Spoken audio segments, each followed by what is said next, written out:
Buenas tardes. Mi nombre es Vicky Arias de la Cruz, profesora de profesión, madre de familia.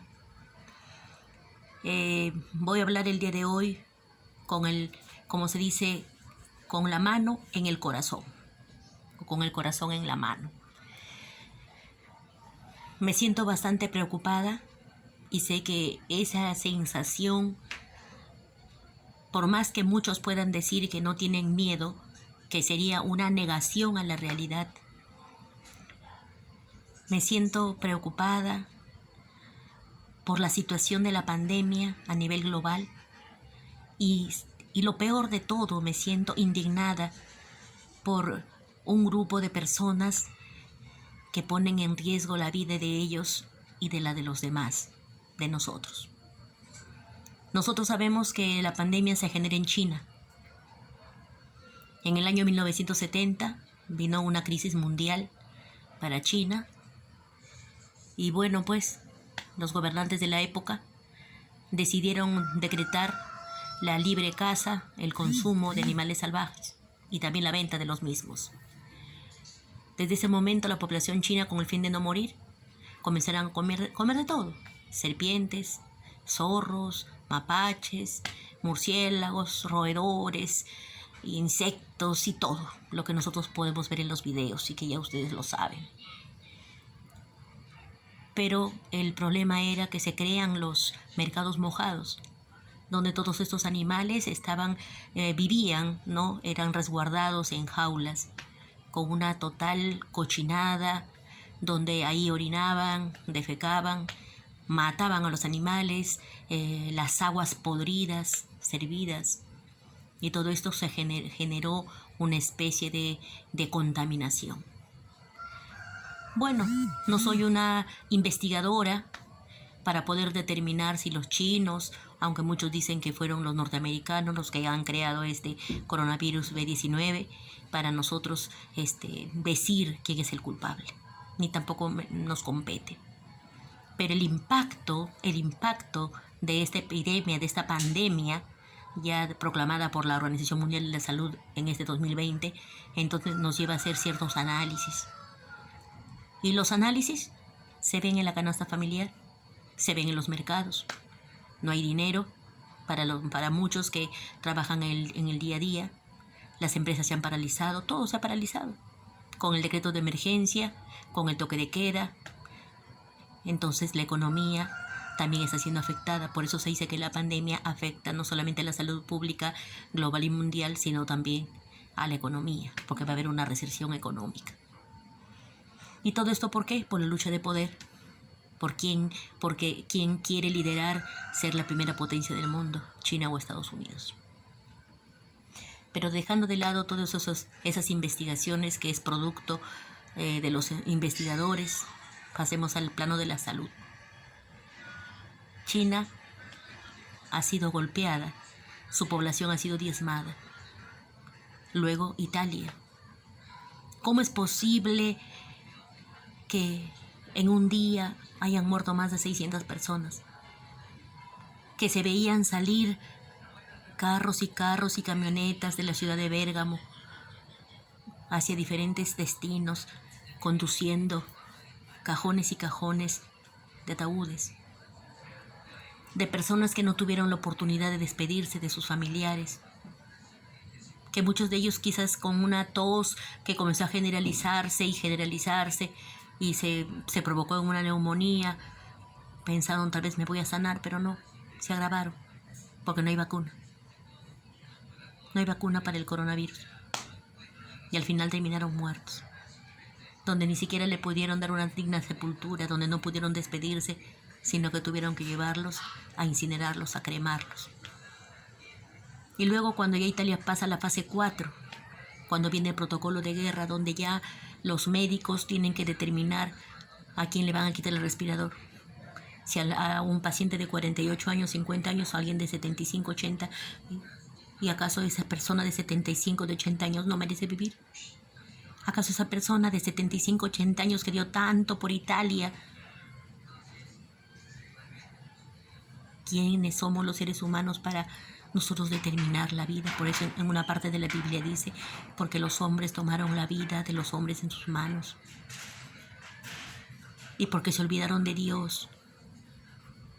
Porque nos hemos olvidado de Dios. Porque no lo buscamos solamente cuando hay problemas, cuando hay necesidades. Lo buscamos cuando nos sentimos así como ahora, que nos falta un amparo, nos falta una protección. Y por eso le doy la razón a muchos que dicen que solamente buscan a Dios en las iglesias con el fin de llenarse los bolsillos. Y es más, he estado mirando unas noticias en el cual tienes que dar un diezmo, un dinero, para que Dios pueda ayudarte. ¿Acaso cuando Jesús vino a cobrar? Él nunca cobró por predicar su palabra de verdad, de salud. Pero dejando de lado todo eso, la realidad palpable del día a día, estamos en el 8º día de cuarentena, donde muchos nos guardamos en nuestras casas, pero también un grupo de personas no les importa su propia vida, no les importa, salen con cualquier pretexto. Mienten a las autoridades que se van a comprar alguna cosa, pero no, se fueron a una amiga, a otro amigo o a caminar, arriesgando sus propias vidas y arriesgando la vida de los demás. Es hora de ponernos a pensar qué va a pasar con la humanidad. Esto no va a parar aquí. Esto solamente es el inicio. Y no nos sintamos felices porque el presidente dijo hoy día que somos 395 y podemos decir, somos poquitos. No, señores, no somos poquitos. Porque el contagio se va a ir dando cada vez más en forma exponencial. Y cuando vengan las pruebas que dice el presidente de la República, que el último lote de las 1.400.000 pruebas que van a venir va a ser en marzo, entonces ahí van a salir a luz los verdaderos números, a ver cuántos infectados hay. Es hora de cerrar las puertas. Es hora de alejarnos. Es hora de respetar el distanciamiento social. En nuestras manos está, en nuestra voz, en los fierros que tocamos, en nuestras puertas, en el pan que vamos a comprar. Está en aquella visita que te toca la puerta, que viene a entrar a tu casa. Ahí está el coronavirus. Y esto no es ser alarmista, es la realidad. A ellos les tocó. Ahorita hay 5 muertos declarados por el gobierno en el Perú.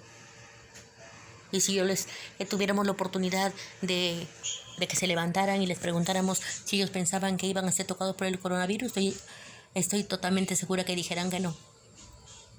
Como la señora Liliana Ortega Miranda, que ha muerto, licenciada de la Ciencia de la Salud.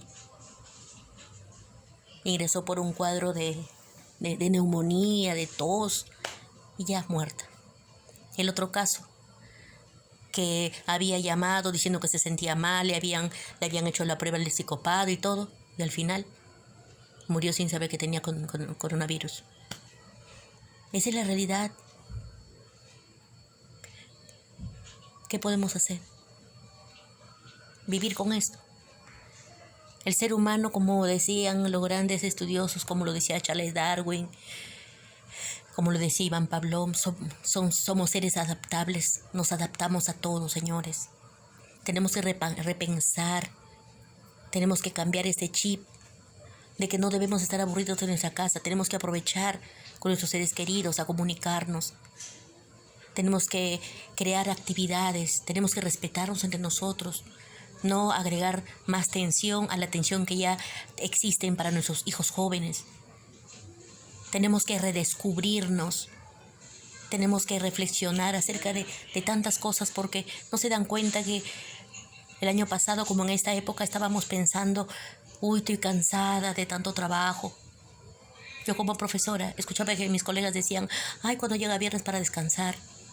Y es cierto, porque el trabajo del docente no solamente es en las aulas de clase, no solamente es en el colegio, traemos trabajo a la casa.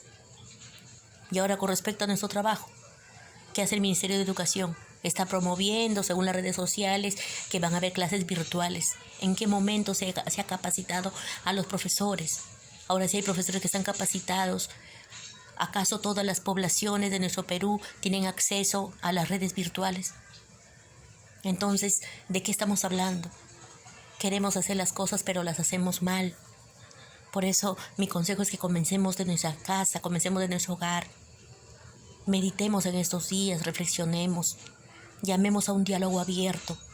Pongámonos todos en un nivel horizontal, mirémonos a las caras. Armemos y construyamos un mundo de paz en nuestra familia. Ejercitemos la unidad familiar y esto va a tener una proyección en la vida ciudadana.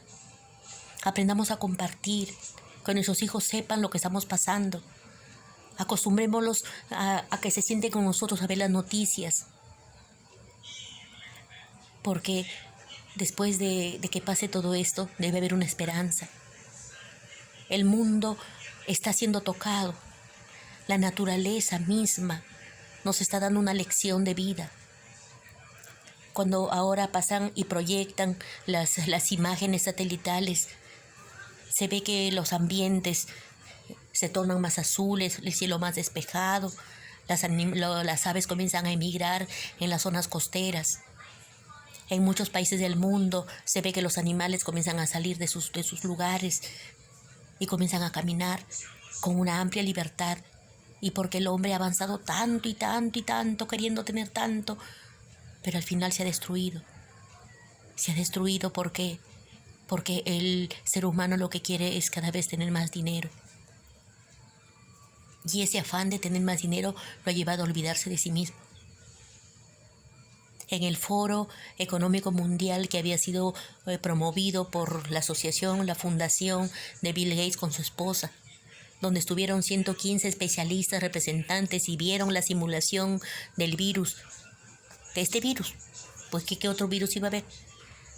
Se pusieron ahí en una plataforma los acuerdos que tenían que hacer entre las grandes empresas, entre los multimillonarios que mueven la economía mundial.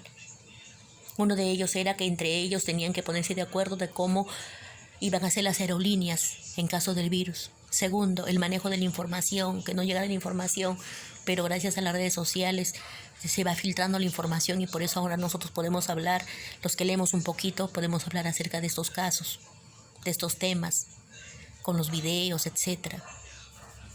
El tercero era darse cuenta que la manera de destruir al mundo, si posiblemente iba a haber una guerra mundial, ya no iban a ser con armas letales de guerra, sino que el armamento iba a ser biológico.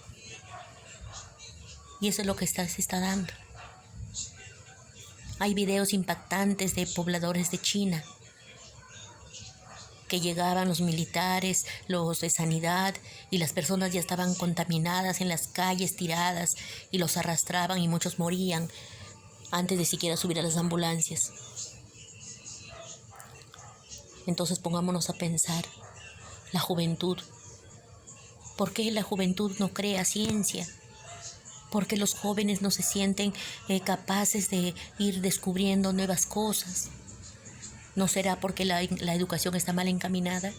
¿No será porque a los maestros se nos ha cortado los brazos? ¿No será porque se ha quitado cursos fundamentales de formación como psicología, filosofía y lógica, economía y política, aunque ahora la economía se lleva dentro de lo que es historia, geografía y economía con el famoso título de emprendimiento? ¿De qué emprendimiento hablan, señores? Si tenemos 9 millones de peruanos que se dedican prácticamente a la informalidad. Entonces despertemos, reflexionemos. No les digo que unamos nuestras manos porque es el momento de desunir nuestras manos. Es el momento de no tocarnos. Es el momento de ni siquiera cantar, elevando nuestra voz como lo están haciendo a las 8 de la noche. Y no es porque yo esté en contra de que se cante, sino que dice que así se contagiaron en China, porque cantaban, vitoreaban, y eso también pasa en Italia. Porque no sabemos qué inmensidad, qué peso tiene ese virus. Cuando yo canto de ventana a ventana, también le paso a mi vecino, y no es que uno sea extremista, sino que uno tiene que pensar en la vida, y cuando uno piensa en la vida, uno es capaz de todo. ¿Qué harías tú por salvar a tu hijo? Si a mí me preguntaran, yo haría todo, daría hasta mi vida. Entonces, cuídate, cuida a tu familia, cuidémonos. y hagamos que las cosas buenas que tienen los peruanos salga de nuestro corazón. Se está mirando cómo deportistas, cantantes, empresarios, microempresarios están desprendiéndose de algunos bienes materiales para aquellos que no necesitan, personas que llegan con comida para los policías, los aplausos que se les da a los policías.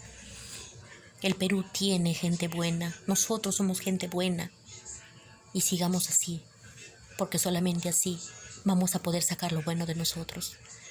Y a este coronavirus lo vamos a destruir. Pero ¿saben cómo? Trabajando juntos. Así que por favor, quédate en casa.